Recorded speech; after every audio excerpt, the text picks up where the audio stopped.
Welcome back to our deep dive.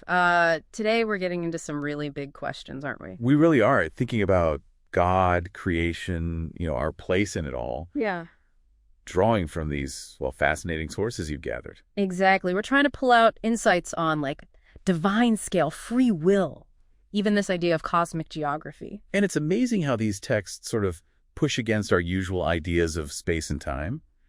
They offer a really unique viewpoint. So let's start with that scale, God's immensity. The sources, they really stress this, don't they? Oh, absolutely. The idea that even the heaven and heaven of heavens cannot contain him.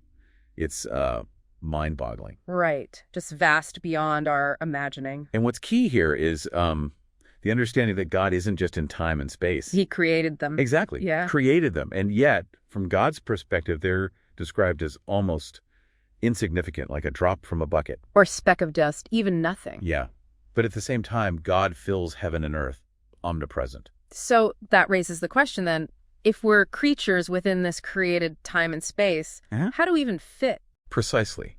How do we relate to that kind of immensity? And that's where, for me, this idea of free will gets really interesting. Because the sources are clear, we are limited. Definitely. We're stuck in time in one place at a time. Can't know everything instantly. We have to, learn things. So given all that, how is genuine free will even possible?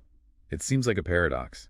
It does. But the sources suggest an answer, right? That God allows it by controlling the situation. Kind of, yeah.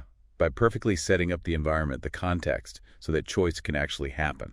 And be meaningful. So free will isn't just randomness. No, not at all. It's presented as being convinced over time.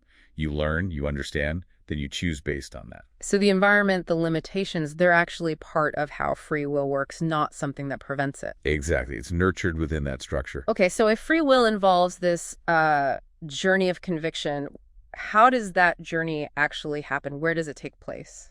Well, this is where the sources shift from the abstract to something more geographical, you could say. The real sanctuary. That's the one not made by human hands. It's presented almost like a cosmic map for redemption. Okay, break that down. What are the key locations on this map? So if you piece it together, the actual sanctuary seems to be angel heaven, and God's throne is like the holiest place within it. The Holy of Holies. Then you have Hades, but it's portrayed symbolically here as the burnt offering altar, the place where sin and its consequences are dealt with, consumed. Wow, okay. There's something between them. Yes, the glass sea. It acts like a sort of cosmic wash basin.